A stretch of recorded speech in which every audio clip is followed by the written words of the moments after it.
Leadership to me is an art form with a bunch of science, right? There's scientific components. Values, to me, is where it's at. We expect our people to live up to those words and our leaders to lead by example. Quality, integrity, respect, empathy, civility, teamwork, and cooperation. I love the clarity and the simplicity that you've driven in your business around values and having a thematic for the year. They get to learn how other people do it as well. Brainstorming kind of gives them a fresh perspective on everything. It's a great program. It's a continuous learning process. You just learn from everybody, from your customers, from your people, from your peers.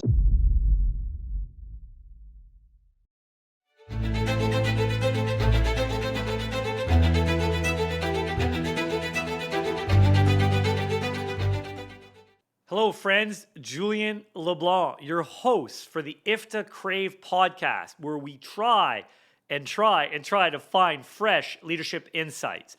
Before we get to our guest today, which I'm super excited for, I'd like to thank our sponsor that helps us power these conversations. Thank you, Cut and Dry, for being there side by side and making sure that we're having all these great conversations. Okay, here we go. Bruce Kern from Curtze Foods, current president, fifth generation. You talk about a business that has been sustained over the years, 140 years. That is impressive. And with that said, what you're going to see today is someone that is super passionate, knowledgeable, and always looking to give back to this great community. So with that said, Bruce, welcome to Crave. Yeah, so I've been in the industry pretty much my entire life. And it being in a family business, of course, you see it growing up. And so my father, I'm fifth generation. And my father is generation 4, as well as my uncle, and they have been in the business for some time. A lot of the growth happened under their watch. My dad set a terrific table, and we've continued to grow. And I basically got in high school, kind of working in the warehouse. I swept floors. I started off as a freshman in high school, sweeping floors. And then I progressed, picking orders, loading trucks, and then did vacation sales routes. And I just noticed that, when you're out there talking to customers, you're building relationships and sort of helping them with their business. And at that time, and I'm going back to late 70s and then into the early 80s, it isn't the same. The consulting wasn't at the level it is as it is today. Right. But the relationships were. And so, that's where I learned a lot about that. I went to school at the University of Michigan, and I had a chance to dabble in some other things, but pretty much straight away after graduation, I went into sales, and it took off from there. And I sold in the Pittsburgh market for a few years, and then I came back into purchasing.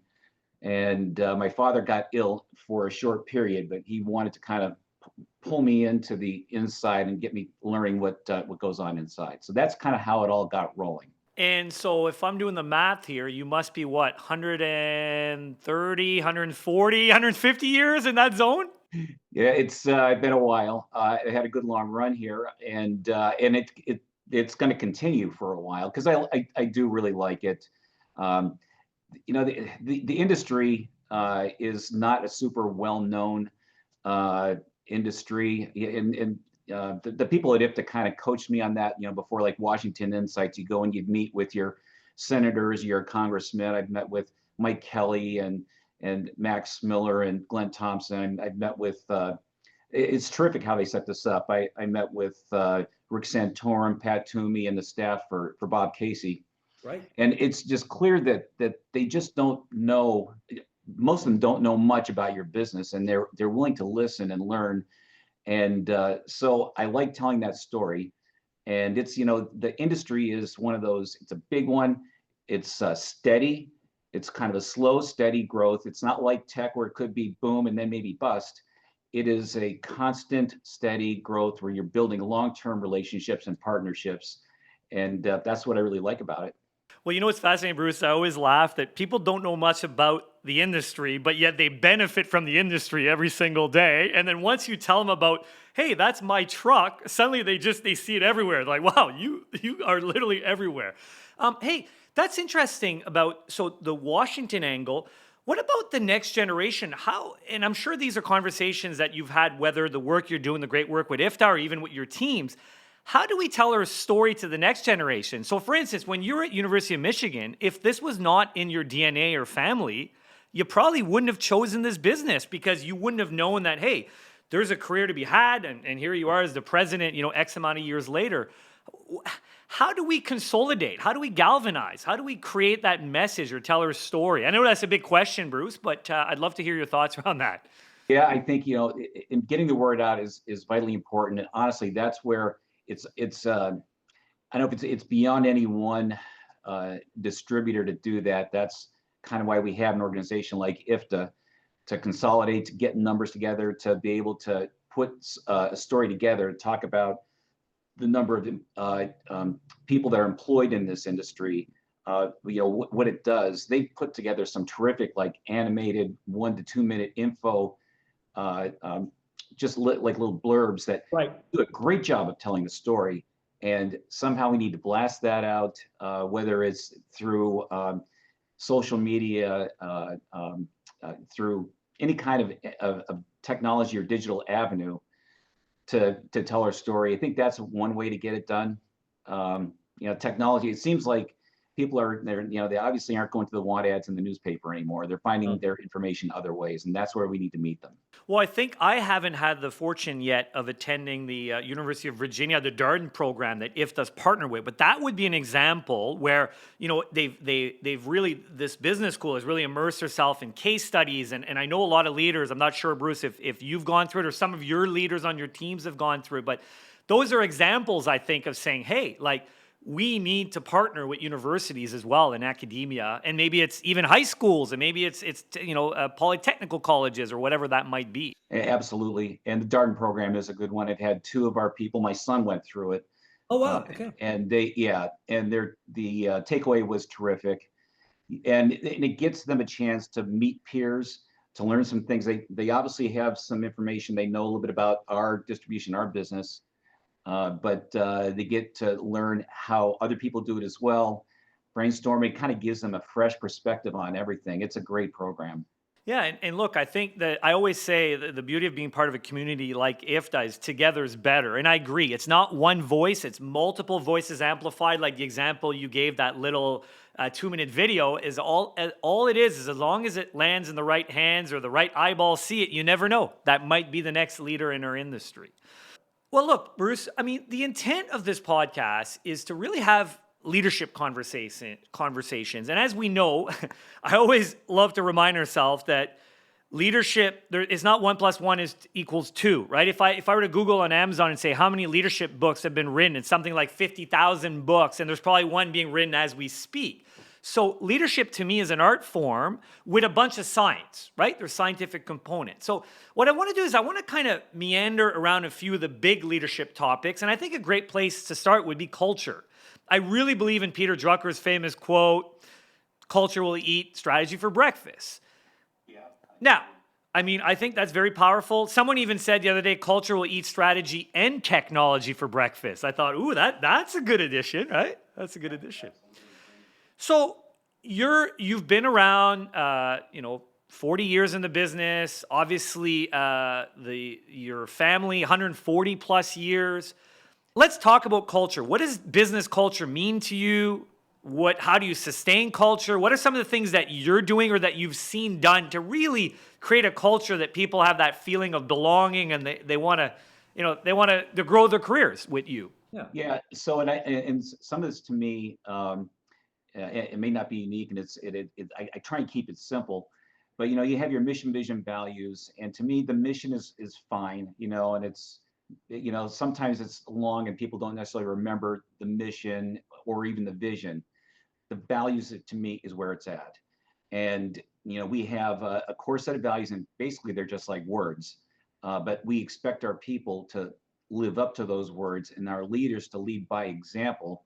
And follow them. And so ours are quality, integrity, respect, empathy, civility, teamwork, and cooperation. These are the things that are meaningful. So that, like I said, they sound like words, and maybe even call it a salad, but they are, each one of them has a meaning. And so when we have, for example, our executive leadership team meetings where we get sort of the leaders together, we start every meeting talking about our values, because in my book, you get what you reinforce. That was taught to me by one of our sales managers back in the 90s, who just said, you can't expect to tell somebody what your thoughts are one time and have them fully absorb it. You need to reinforce it. So we do that with our team leaders, and then we ask them to continue to reinforce that with their team. And like, it's, nobody's perfect. We do our best. I'm sure that we slide, but at least this gives us the guardrails. This gives us what we can use to guide how to lead, and how to lead by example, and what we expect from the behavior of our people, and how important quality, integrity, and all of those things that help people work together, teamwork, civility, cooperation. It's all important. And Bruce, I'm assuming that you're also looking at values when you're interviewing people. Is this someone that could demonstrate the values? You're probably rewarding against values, even though you might not say, here's why you're getting a bonus against this, or here's why you're getting promoted. But I'm assuming that's your magic sauce. That's your DNA. Would that be a fair assumption? Yeah. I think that's very fair. And we try to lead by example. And sometimes you see the best in people. Like, you get to know your people, and so you see when things aren't going well. We had the COVID crisis. We've had other crises in the past. There are people that attenuate and get their arms around it, make things better. Then there are people that may exacerbate and dial it up, maybe not help through the situation. You kind of get to know who's got what skill set, and then do your best to manage and play to their strengths. One of the things when I listen to leaders, and you can feel it when it's more than just a word on the wall. I mean, you're choosing to talk about your values, and you're right, mission, vision, it's all part of the exercise, and some companies do better jobs than others, and some have figured out over time to, make it in a digestible bite size that everybody can actually say, here's our mission. But ultimately, the values is the way we treat each other, the way we engage, and I must say, civility, because to me, what's old is new again in leadership. And as much as we're going to talk about technology and e-com and AI, could you maybe bring that one to life a little bit? Do you have examples of what does that mean to you, civility? So civility, and it kind of ties in with empathy and teamwork. It's how I expect our people to work with one another. Is quality, integrity are a little more outward facing. This is how we source. This is what we think about when we go to market. And then the others are inward facing, and I really want people to understand when they're in conversation or working on any project with a team, what where the other person's coming from, or where not necessarily just project based, but just working day to day. What that person's going through, what deadlines, cutoffs they might be faced with, and just kind of understand everyone's perspective. And I think that contributes to teamwork. I think that's great. And before actually, okay, so that's good. So love your thoughts around values. So the risk with values, though, is it's only as good as the conversation people are having around values when you're not in the room, right? Right. So are there, without naming names, because obviously we don't want to, but are there things you've seen to say, hey, Julian, I know my values are in a good place because, I don't know, something just happened out there, as we were loading a truck, or something happened at an event? Are there ways that that your culture values is sustainable, Bruce? The COVID-19 problem probably shined a spotlight on those kinds of things, because people had to work together in ways that they hadn't before.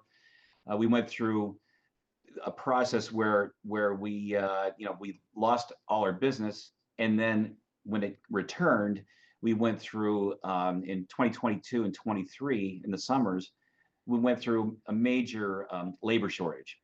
So through that labor shortage, everyone's stress level elevates, and again, you need to think about how to manage and how to attenuate, how to make that whole situation better, how to solve problems. You need to do that with your team, and your team needs to kind of be on that same page. So we had some real difficulties where out of our Erie distribution center, and mainly just the Erie distribution center, we had to have the executive team, and this has included my brother, myself, outloading trucks from Wow. 3 a.m. to whenever it was done. And our night shift would be in.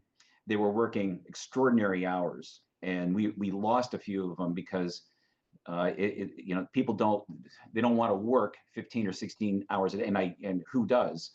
So the group of us got together. Hey, we have to figure out what to do, and we had our team step up, and the executives came in at 3 a.m, got to know a whole bunch of people that they didn't necessarily see on a day-to-day basis, created a bond because we were there to help them out. And sometimes you'd think that they would be, maybe not welcoming, but they weren't. It was a great way to get to know a whole group of people that we didn't see a lot, and watch those people progress. Now, since then, some of those order selectors have elevated to drivers and other positions.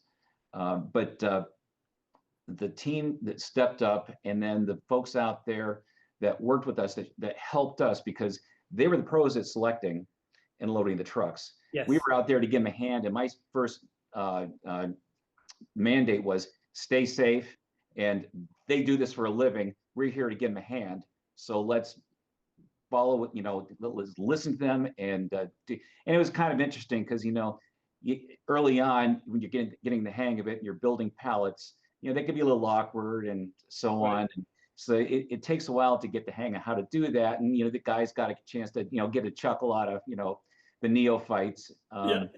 And so it lasted a few months in both the summer of 22, and then surprisingly, we had to do it again in the summer of 23. And that showed the resilience of the people willing to go out and do that. So that's that's where I got to see our values in action. That's literally values in action. And what I love about the story as well, I was fortunate to interview Dr. Peter Cressy. That's going to be one of our guest speakers at the IFDA Solution Conference. I don't know if you've heard him speak. He's phenomenal. He used to be the Admiral of the Navy during Desert Storm. And one of his big doctrines is absolutely leaders are made in times of crisis and when things go, off the rails or off script. And that's a perfect example where the model literally flipped, because you were now kind of being, you were the followers instead of the leaders, if you want, right? So yeah, absolutely exactly. Love it. Well, look, now let's talk about, so we've talked a bit about culture, and that's kind of, if this was an iceberg, those are all the things that are taking place in your building. And yes, your partners can feel this, but let's talk about your partners now. And partners, this could be some manufacturers, suppliers, it could be people that help you with your IT infrastructure. How do you view partnership in 2025? And, I'm sure you've seen the good, the bad, and the ugly, Bruce, over the years. But let's just talk about partnership. What's your thoughts around partnerships nowadays? Well, we like to, and we hadn't always thought this way from our supplier standpoint, but always from with a customer standpoint, getting beyond transactional and kind of becoming sort of the consultants to help grow their business. And again, I don't think that's unique in our industry. I think a lot of distributors are out there; they're doing the same thing. But it's important for the success of the especially the independent restaurateurs. Yes. And we have one group of Mexican restaurants that they have started off with 2 locations, and they literally hadn't been in the business before. They got together with our sales rep, and he helped them through how to run a restaurant. He had deep experience in how to run a restaurant. They didn't know about food costing. They didn't know how to develop the menu. They didn't know much about marketing. They knew they had a product they wanted to serve, so they partnered with our sales rep, and they're on their 6th location now, and this is just in a matter of a few years. And those are the great stories. Now from a supplier perspective, that has kind of over the course of time in our industry changed from highly transactional and somewhat combative to more of a partnership in how to sell and market and represent their products. And honestly, I think sometimes a distributor can have a sense of like kind of everything. You see things on the street, so you kind of know it all. But honestly, for the category that supplier represents, they know more than we'll ever. McCain's going to know more about potatoes or lamb or about potatoes than I ever will. They're going to know the gaps that I have. They're going to know the opportunities out there. Why not, instead of having a combative relationship, work with them as partners and do that to grow the business. It's interesting you mentioned tech firms, because like nowadays, I look at them more as like security companies and tech firms with all the cyber problems out there. No. I mean, look, as we always say, we all want upside, but let's protect the downside first, and then let's find some opportunities to grow. Yeah. Well, it's also interesting when you think of partnership, and I agree that I see the evolution having clients that are distributors, clients that are manufacturers or suppliers, and clients that are operators, is I always say, hey, if we had a conversation, we couldn't talk price or product, what would we talk about? And it's amazing. There's like 10 to 20 things that we could all benefit from, and there's a lot of value. And it takes time, as you know, because the nature of the history, or I guess the DNA of, you're trying to drive a P&L, they're trying to drive a P&L, you're trying to serve your customers, they're trying to serve theirs.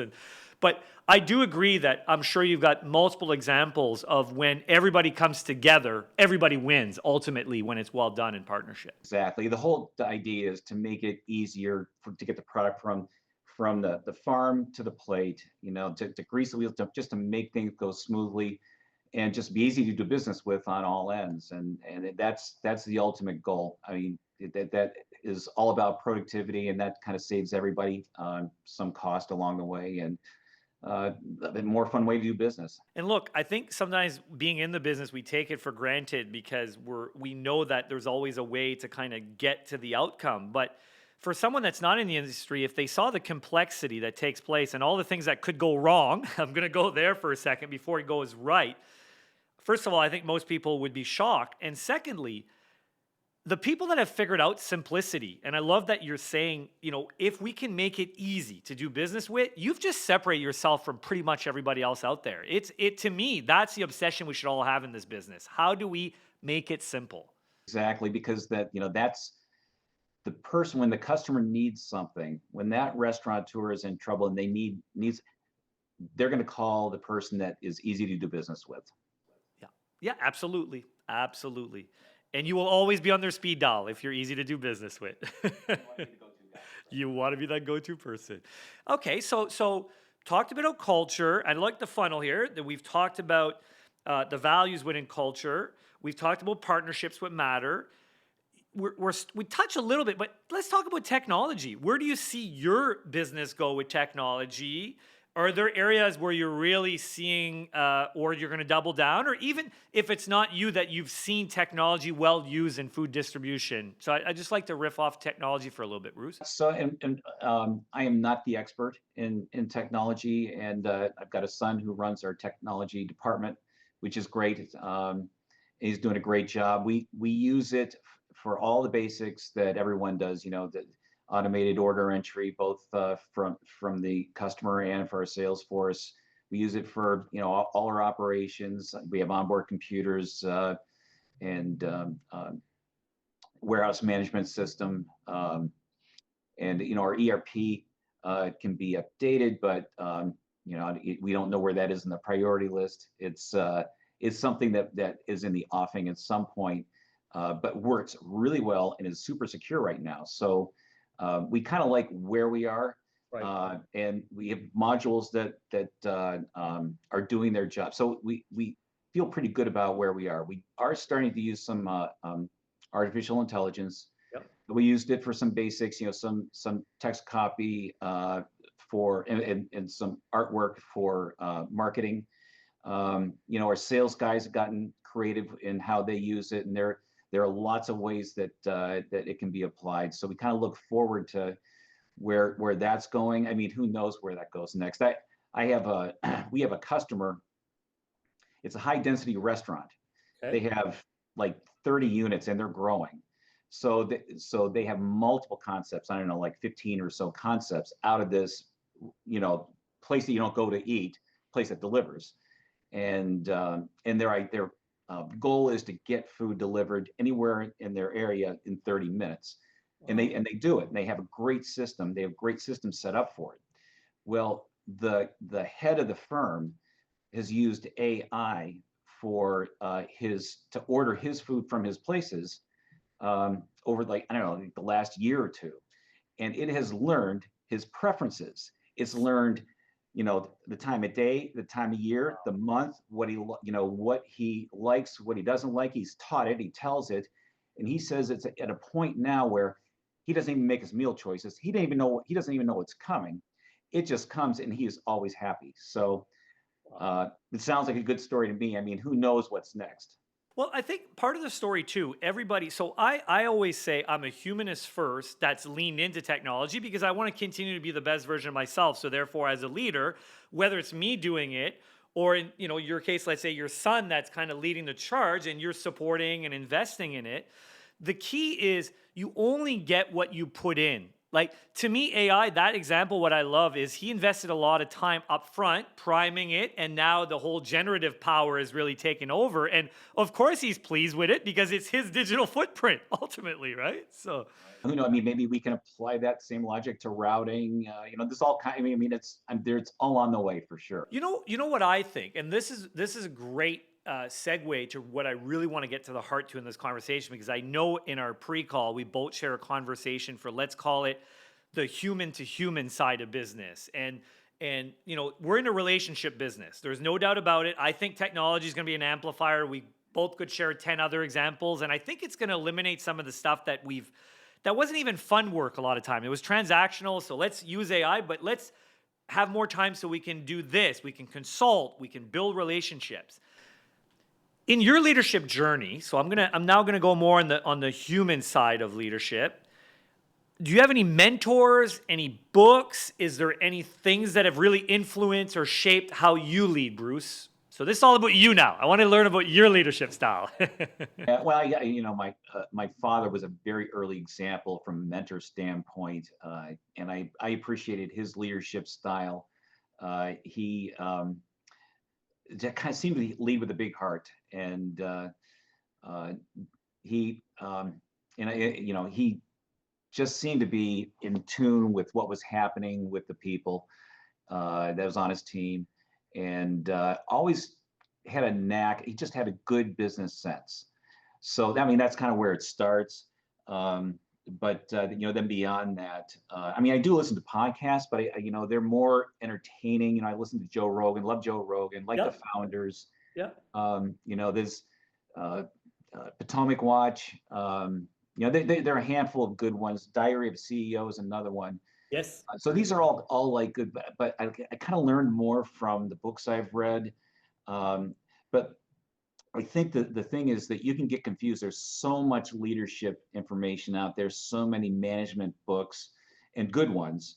But it's what's going to actually take root and effectuate change and kind of help support your value system. What's going to do that? And there are a couple of them that are simple. Again, I kind of like simplicity. One is the fish book. You may be familiar. Oh yes, with fish, yes, very, right? very good. Yeah. The choose your attitude and play, make their day. I think that's all really good for customer service and just the service attitude. But there's one that we settled on. I was trying to do one called create the accountable organization. It just became too complex. Okay. And it's great. It's a great resource, but it's just too complex. So the one I use is called QBQ, and it's the QBQ is called the question behind the question. I've heard of this. Yes. I have yet. Yes. Okay. So question behind the question. Great reminder, because it's now been referenced a couple of times in conversations I've had. So It's great because it gets people to think more about personal accountability than anything else. And it's not so much a management tool to force on somebody, because it really has to come from that person. Either they're going to adopt these thoughts and ideas. So what we do is we give a book to people when they start. All our salespeople, I'm not sure if our warehouse guys get it. We should give it to everybody because it is a great read for everybody. And for those that take it to heart, I mean, it kind of gets them out of any kind of a victimhood mentality. It makes them think, it has them ask questions that aren't the who, the when, the why, but it's the questions of the what and the how, and their I questions, like how can I make this better? What can I do to resolve this situation? What can I do to fix this customer problem, as opposed to did they forget to, who forgot to place that order? Did the salesman forget to do that? It gets people out of that and into what can I do to make things better. And so it's a simple read. It's like the fish. They're smaller, but you got the 1 Minute Manager. You got some of these other Who Moved My Cheese. Yes. And they're great and they're super simple. But this has, I think, a bigger impact. Well, look, Bruce, I agree. I think for all our listeners, and I'm picking up the book, the first thing I'm doing, because I believe these two things, and please challenge me on this, but Peter Drucker, so since we quote him, I'll quote him again. He said, there's nothing worse than having the right answer to the wrong question in a business, because all your energy, resources go in the wrong areas. And I believe this more than ever. We get the answers we deserve. So for you as a leader, if you can help your teams ask better questions and ask the right questions, that shapes the culture. That delivers a better customer experience. That simplifies things. And I think if there's one area as leaders we could invest in, is helping our leaders ask the right questions. And I think you're giving them a tool. And I love that this is that you're choosing to highlight this, because I can tell you, I've become super passionate about this. So I'll stop there. I'm on a soapbox, but what are you hearing here as I talk about questions and answers? No, it all makes sense, and it's been well received by the people that have read it, that I know of. But again, it's like it can't be confused for something to manage people. It's not a management tool. Correct. It is a tool that they can use themselves, and and you just want to get the right people on the bus that will adopt that mindset. And look, I want to play off of something, because I was in the car for like 8 hours over the last couple of days. So I listened to a lot of podcasts, and like you, we listen to a lot of similar podcasts. And I listened to one of my favorite podcasts that was so unexpected. And I don't know if you listened to it. And again, I'm Canadian, so I'm going to go political for a second, but I'm not taking a side here. And it was the podcast between Joe Rogan and Bernie Sanders. It is one of my favorite podcasts I've ever listened to, because I knew that they would have extreme point of views or differences on, but at the end of the podcast, it almost became a love fest from the standpoint of, Joe and Bernie, we agree to probably 80% of everything we're saying. We both love America. We want America to be better as it relates to education, food, healthcare. We disagree maybe on the how, but what Bernie Sanders said at the end to thank Joe Rogan really got me thinking. He said, hey, I've been a politician for X amount of years, and the toughest thing being a politician is everything is sound bites. No one ever listens to the 15-minute preamble or the context of why I have a point of view. You allowed me to finish my thoughts, even if I knew you didn't agree, and I cannot thank you enough for this opportunity to have a conversation to really finish my thoughts for 3 hours. And what it got me thinking after, Bruce, is I think as leaders, we're all busy, and we have to be careful to just listen to a 2-minute soundbite. We saw something on Instagram, and then we deploy that in our business without doing the hard work, doing the research, and reading. And it was just a great reminder for me that I think it's important to have different point of views and healthy tension and that healthy conflict that maybe we've lost a little bit, whether it's in politics, business, and as leaders. Any thoughts on that point of view? It makes sense, and I can relate because I heard that same podcast, and it's refreshing to hear like a civil discourse. Yes. And I think Rogan liked Bernie Sanders from the beginning, Yes.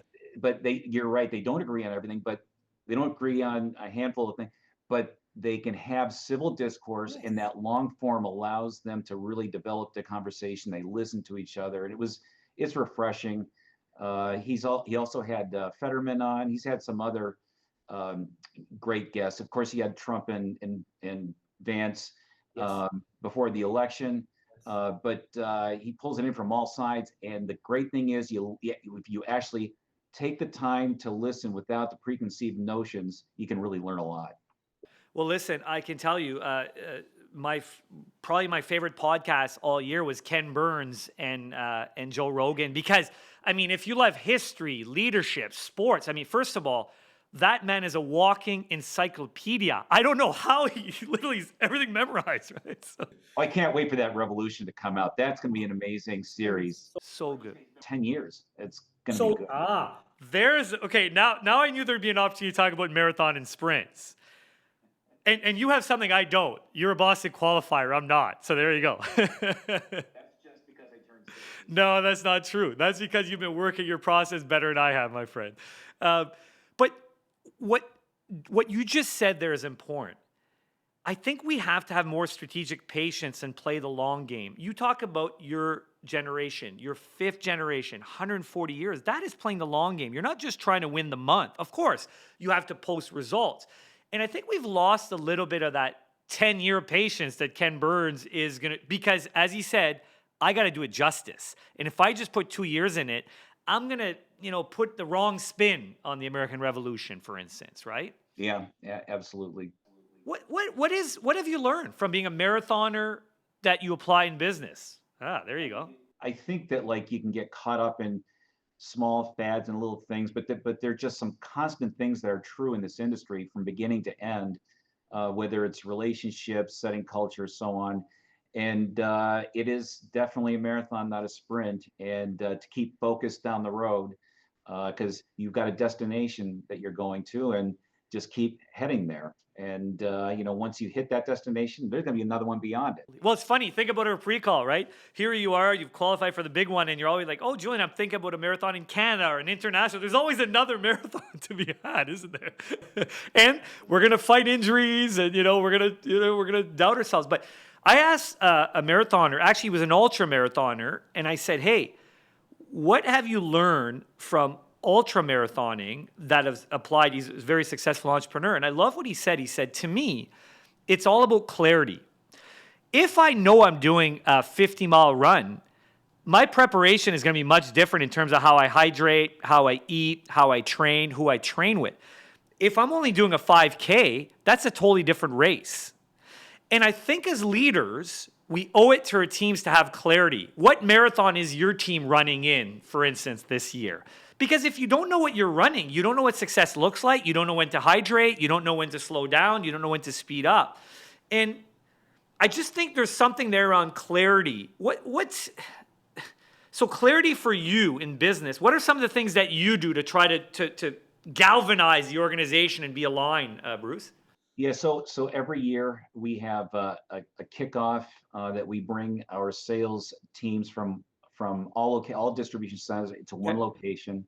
Okay. And we go with a singular theme for the year. And it's a message that's consistent, that they get from the beginning of the year, and they get it throughout the year. And it's very focused, and it usually is action oriented.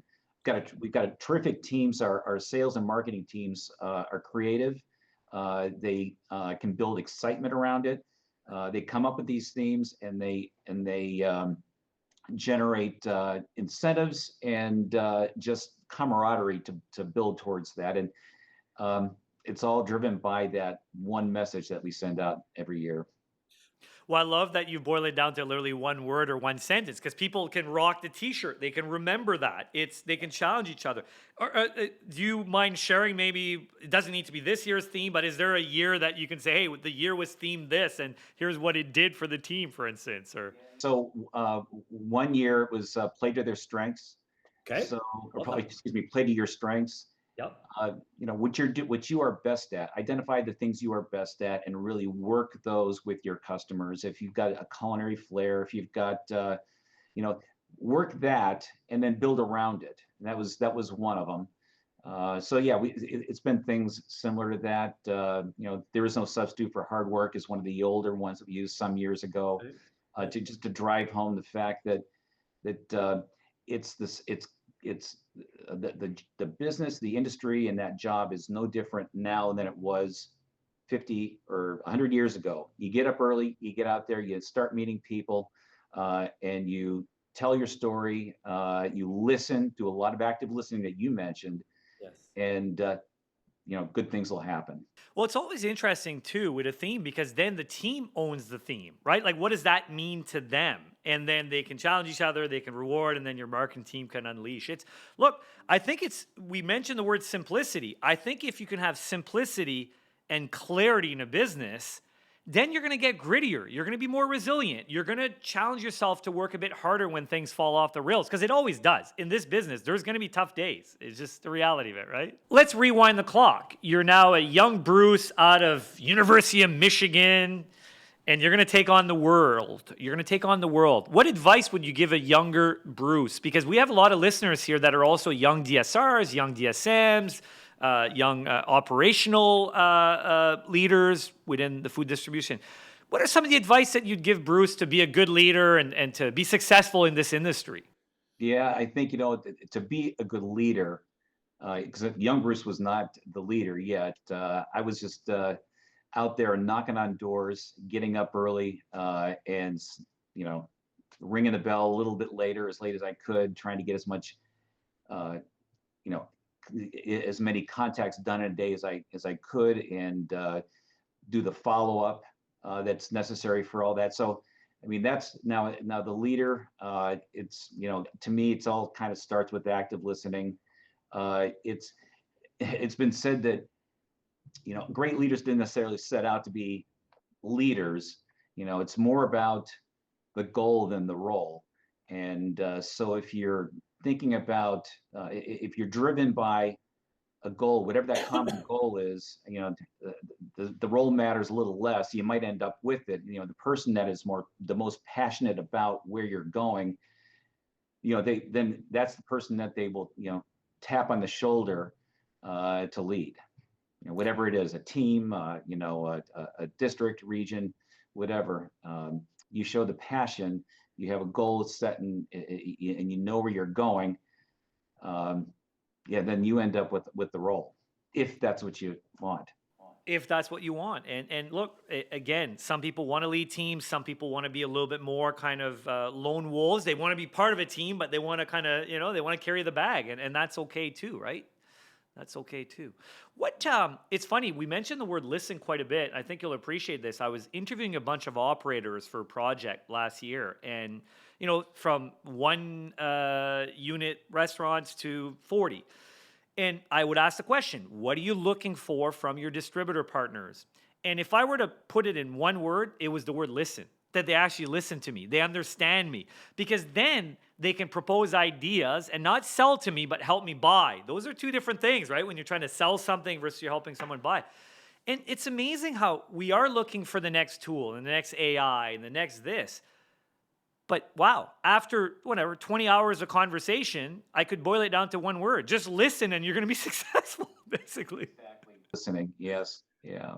Not easy to do though, huh, Bruce? It's not easy to do. Yeah, it's not always, and especially in a world where we have so much stimuli. We have things coming at us from all directions. You got emails, you got things you're thinking about. It's easy to be distracted. Another book that I read, it's called Rework.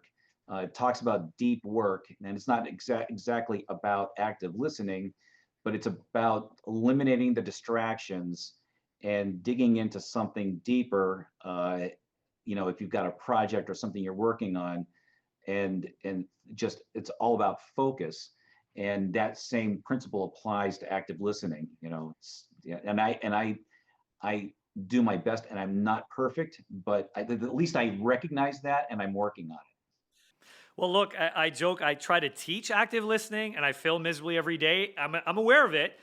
I know I'm at my best, and this is amazing, Bruce. Like, I don't trust myself. I literally would write in my little book before a meeting, listen aggressively, listen to understand, tell me more. What I'm basically saying is, as long as it's not about me, it's going to be a good meeting. It's going to be a good conversation. So, right. Exactly. Yeah. But listening. Okay. Final couple of questions here. What excites you about this industry? You've been a key contributor. You've spent a lot of time on the leadership front with IFDA. Obviously, you're running a very successful business.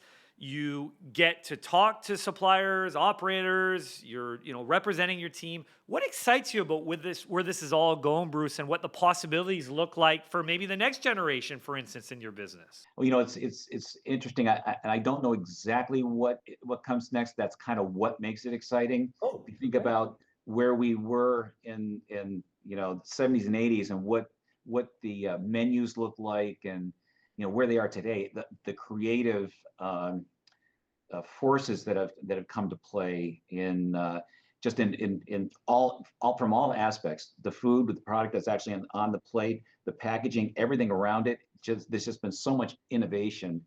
It'll be fascinating to see what comes next. I think technology will help with that.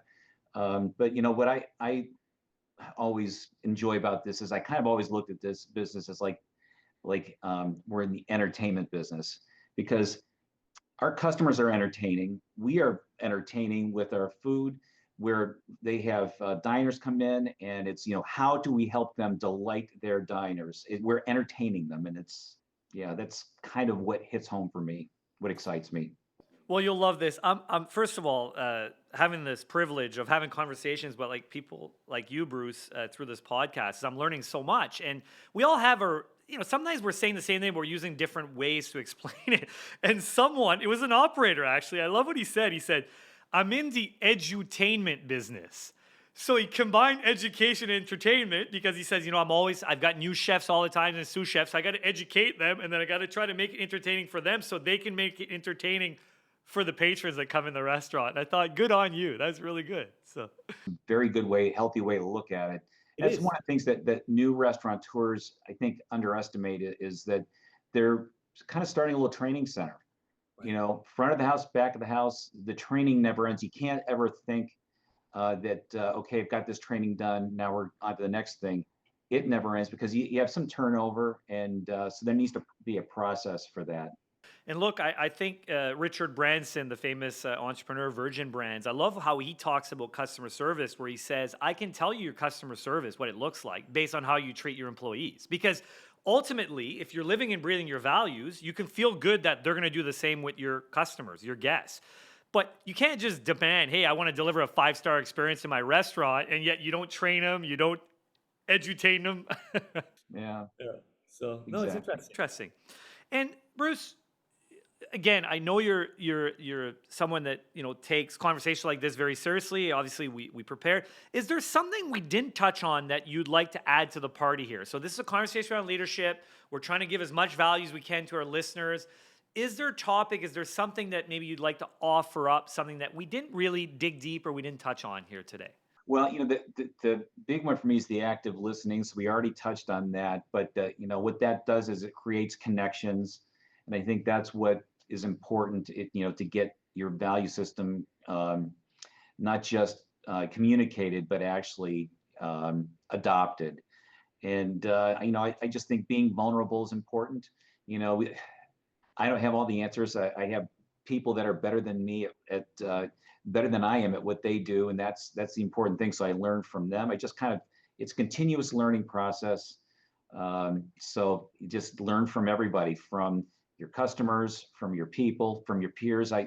One thing that I didn't mention is I have a peer group. So it's a YPO forum. Oh, very good. helpful. Yeah, I'm very familiar. Good for you. Yeah. Good for you, Yeah, Bruce. so that's helpful. I've got a group of people that are not in this industry that give me fresh perspective, can give me feedback that you can be so close to the forest you can't see the trees. They might be able to see that whole forest and help from that perspective. But from within the industry, you can also lean on your purchasing cooperative or your resources at IFDA for sure. Well, look, it's funny. If I were to give myself advice coming out of my undergrad, I would have said, Julian, make sure to have a mentor, have a reverse mentor, be part of peer groups, and not only people from the industry. I call it lift and shift, because probably when you're with your YPO friends, they're probably helping you solve a problem, because they're saying, Bruce, it's super easy. And you're looking at this saying, oh, no one else does this in our industry. And you're right. So, Yeah, it's happened, and I've seen some things that are super clear to me that they can't see in their industry, and it's a great resource for all involved in that. So. Well, look, I'm going to finish here with a little game I've been playing with everybody because in the spirit of vulnerability, humility, which, by the way, those were attributes that I don't think existed when we started our career as leaders. That's evolved dramatically, wouldn't you say? Absolutely true. Yeah, you didn't want to show any signs of weakness. You had to be the strong man, and now that's kind of gone. So. It's gone. And that's why I think conversations like this are refreshing because we're not saying we have all the answers. As a matter of fact, I think we're just beginners in many ways, right? I look at AI. I don't care how many years you have as a leader. It's only been around for 3 years. So guess what? We're all starting from scratch, aren't we? Yeah, absolutely we are. Yeah. What would you choose? I love the clarity and the simplicity that you've driven in your business around values and having a thematic for the year. So if you had a t-shirt right now, so you weren't wearing that nice sports coat, what word would you choose to describe you as a leader and why are you going to pick that word? Yeah. That's good. We need to skinny it down to one. I guess I would choose drive, because you can drive your values. I mean, it may sound a little forceful, but it doesn't have to be. It just be persistent, just drive, just keep it going, reinforce what you believe, keep it simple, and then drive for success. I love that. And I can tell you, my big aha recently has been consistency over motivation. It's amazing how if you just show up every day and, I could argue drive, consistency, they're in the same, which is just show up every day, put in the hard work, put in the reps, right? Again, as a runner, you can't fake the long runs. You will be qualifying for Boston next time around with that spirit. I love it. See, I knew I was going to get extra bonus from this conversation. Huh? Well, Bruce, listen, on behalf of our listeners, thank you for your gift of time, energy, insights. And to all of you listeners, congratulations for investing some time in your personal development. And hopefully you get one key takeaway and you put it in action and you drive and drive and drive. So with that said, thank you again, Cut and Drive, for being a sponsor of this podcast. And until next time, my friend, go get 'em. This episode is brought to you by Cut and Dry, the only independently verified digital ordering platform that combines e-commerce, payments, and sales tools to help food service distributors sell over 10% more cases within a year. Here's the truth. E-commerce isn't just about going digital. It's about getting discovered. That's why, since 2009, Cut and Dry has led the industry in transforming your inventory into online custom apps that are easy to search, explore, and for your customers to uncover new products. Join us today at cutanddry.com.